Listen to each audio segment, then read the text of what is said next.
Hey everyone, it's Nero One here, and I'm gonna make a tutorial video on Showdown. This is really a simple program to use, but there's a little bit of knowledge you need to know when going into it, mainly with the competitive battle scene. I have the Mac version, so you see install, which makes a which basically you download a program and it basically works like the play online version here,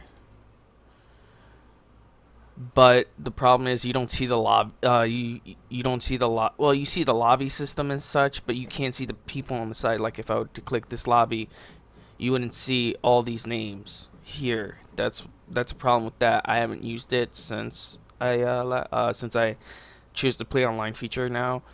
But yeah, here you got you click format and you get to choose a format after you make a team and such, and you got battles. I'm going to show that later, but right now we're going to go into team builder.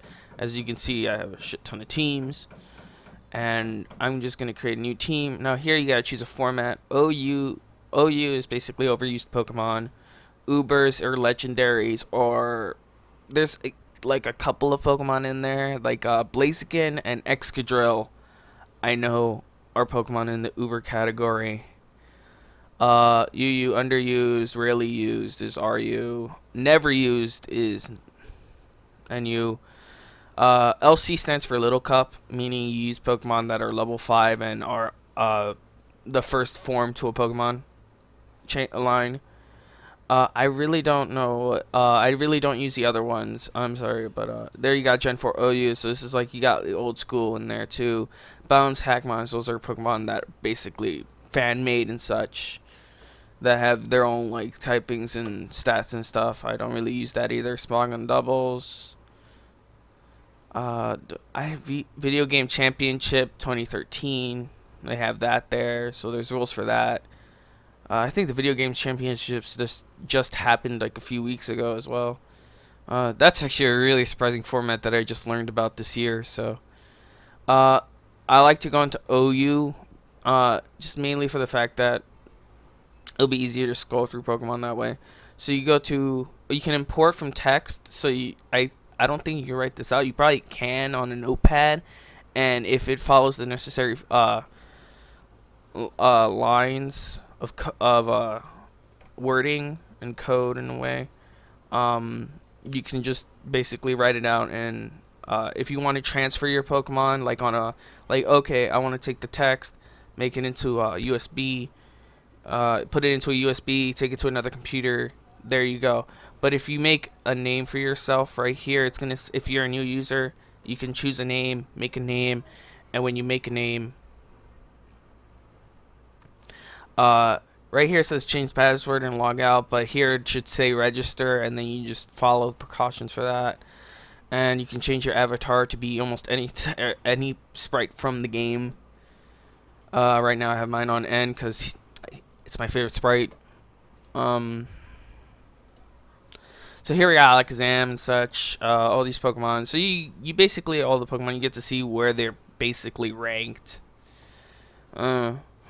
Venomoth's in a rarely used, and in, what's this? Oh, underused. Okay.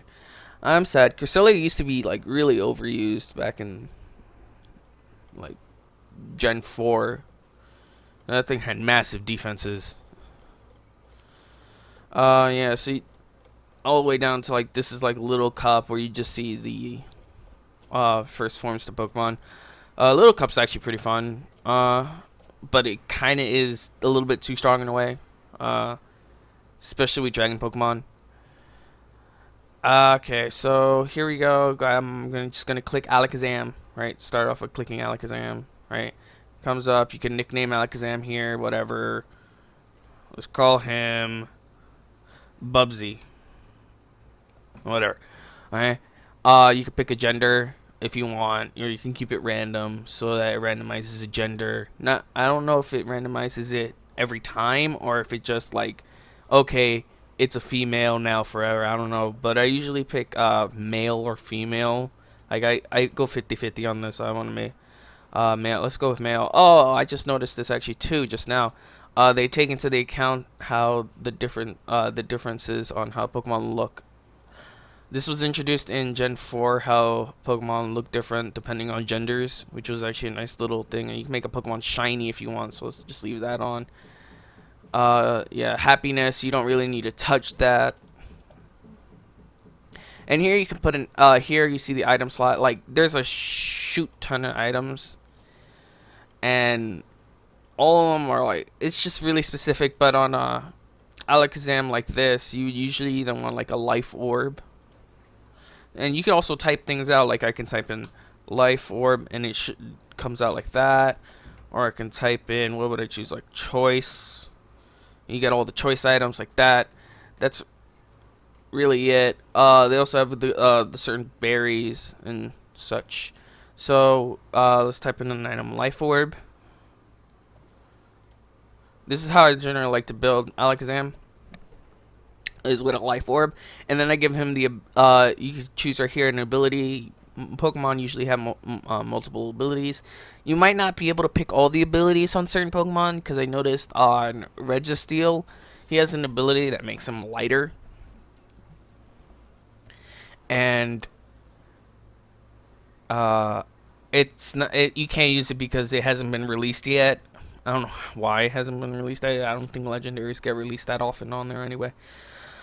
So I go with Magic Guard, which protects me from any indirect damage, and that counts as well for the Life Orb. What Life Orb does, I don't know if you paused and read, but what Life Orb does, you do 1.5 damage. You do more damage basically, and you take a bit of health. Like, I don't know, it's probably 1/16 your health or something like that. But with Magic Guard, takes away that indirect damage, so you basically are strong right off the bat. And here you can pick all the moves. Like, if you know Alakazam's moves and such, and you know what you're gonna put on him, like let's put like Psychic. You got that, like Psybeam, Shock. That's actually a good one. Got Psychic, but I don't want to get rid of actually Psyshock because it's too many Psychic moves on my end. So you can go like get some type coverage. You could go. Oh, you can't learn Thunderbolt. I thought you can learn that. Huh. Let's see. You got some good type coverage would be like Shadow Ball. I know most people love to use Focus Blast. That's a given. You always want that type of coverage there. And you can, okay, here I'm gonna go into Hidden Power, but like I would go with a if you type in hidden, Hidden Power, you get all the Hidden Power. Like, Hidden Power could be every single type of move in the game. Not move, meaning, sorry, not move. It can be any type of typing in the game, like Ghost, Ground, as you can see, stuff like that. I want to go with Ice, right? And once you're done with all 4 moves, it's going to take you into the stats page. And here is this. They basically suggest a spread for you right here. Like, this is what he is. Okay, and you can click it, and it instantly puts in the stats.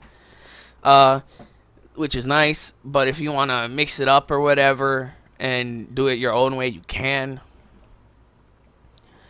I don't know. Like, to be a speed's okay. I understand why you would do that, but Modest Nature is good as well. It could be either or. But because I have Hidden Power Ice, my IVs change, and EVs, you'll get into that later, but IVs are individual values. This makes Pokemon unique to each other. But with Hidden Power Ice, you need a certain type of IV spread to make sense. But just because 1 point's down, it's not really going to matter as much. I guess I should go into like EVs, effort values. If you're ever getting into the scene and you're using like the DS or whatever, the DS versions are the newly coming to 3DS version. I don't know how they're gonna do it there, but you basically defeat Pokemon. Each Pokemon has a different EV spread or what EV value given out when you defeat them, and you basically have to reach this number. So there's ways to manipulate that, but that's time for another video. Yeah, so I've made my Pokemon. That's one. Alakazam is down, and you click the plus and you make a new Pokemon. It's simple as that. Going back here, and you can make a team, whatever. For to satisfy you. Here we got unrated random battle.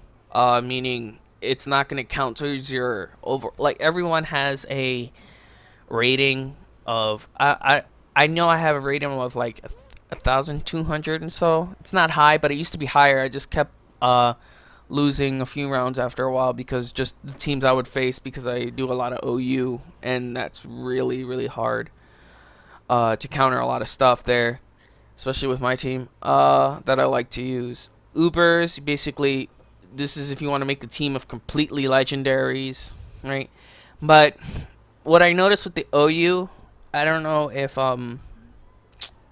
this still happens. If you click OU, when you make a team and you click OU, you can make a team of whatever you want under the category. So yeah, so let's say Charizard might be in there. You're fighting an OU team and he has a Charizard on him. Charizard's not OU, at least what I'm thinking. He isn't. Correct me if you want. So basically, if you use that, you can use that tier and below. Okay, that's how it works. You can use that tier and below if you want to fight people. So let's go with OU. Not Uber. That's my Uber team right there. But OU, you can see the team of Alakazam, right? And right here, you have, this is my yeah. So yeah, and then you just click look for battle, watch battle. It just basically instantly puts you into a battle that's happening. And I would love to challenge someone right now, but I think that's basically it. And other lobbies, you can read what they are for, and you can follow the guidelines there. So I hope this tutorial video was helpful. And rate, comment, subscribe, all that stuff. See you next time.